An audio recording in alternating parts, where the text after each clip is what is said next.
रूस और यूक्रेन के बीच युद्ध शुरू हुए 12 दिन बीत चुके हैं। ये युद्ध अभी तक किसी निर्णायक मोड़ तक नहीं पहुंचा है, लेकिन दोनों देशों को जान माल का काफी नुकसान हुआ है।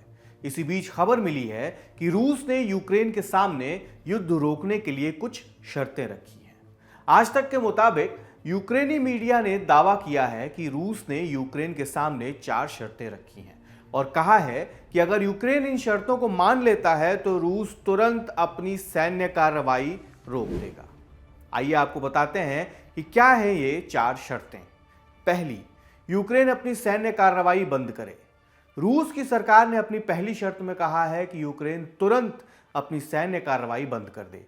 रूस के राष्ट्रपति कार्यालय क्रेमलिन के एक प्रवक्ता ने कहा, हम यूक्रेन में अपनी सैन्य कार्रवाई रोक देंगे, लेकिन उसके लिए यूक्रेन की सेना को रूस के खिलाफ अपनी कार्रवाई बंद करनी होगी। वो ऐसा करते हैं तो हम किसी पर भी गोली नहीं चलाएंगे। दूसरी शर्त, संविधान में बदलाव हो। यूक्रेन के किसी भी अंतर्राष्ट्रीय संगठन में शामिल होने से रूस हमेशा से ही नाराजगी जताता रहा है। इस बार भी यही मुद्दा है। यूक्रेन पहले नाटो और अब ईयू में शामिल होना चाहता है, इसलिए रूस ने यूक्रेन पर धावा बोला है। रूस चाहता है कि यूक्रेन तटस्थ बने रहने के लिए अपने संविधान में बदलाव करे।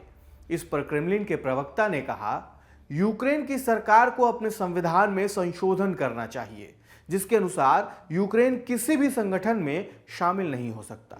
तीसरी शर्त, क्रीमिया होगा रूस का हिस्सा। रूस ने यूक्रेन के सामने तीसरी शर्त यह रखी है कि यूक्रेन क्रीमिया को रूसी हिस्से के रूप में मान्यता दे। क्रीमिया कभी रूस का ही हिस्सा हुआ करता था, लेकिन 1954 में तत्कालीन सोवियत संघ के नेता निकिता क्रुश्चेव ने इसे यूक्रेन को तोहफे में दे दिया था।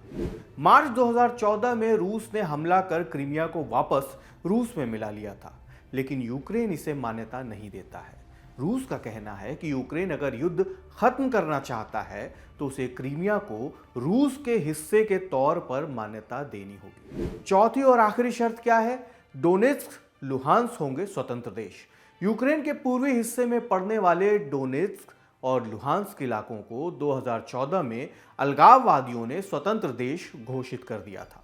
यूक्रेन के खिलाफ युद्ध शुरू करने से पहले ही 15 फरवरी को रूसी संसद ने राष्ट्रपति व्लादिमीर पुतिन से यूक्रेन के इन इलाकों को अलग देश की मान्यता देने का प्रस्ताव भेजा था, जिस पर 21 फरवरी को व्लादिमीर पुतिन ने साइन कर दिए थे। रूस की आखिरी शर्त यही है कि यूक्रेन डोनेत्स्क और लुहांस्क को स्वतंत्र देश के रूप में मंजूरी दे दे, तो रूस तुरंत सैन्य अभियान को रोक देगा। रूस और यूक्रेन के बीच का यह युद्ध अब अंतर्राष्ट्रीय न्यायालय में भी पहुंच चुका है। यूक्रेन ने मानवीय संहार के आधार पर रूस के खिलाफ अंतर्राष्ट्रीय न्यायालय आईसीजे का दरवाजा खटखटाया है।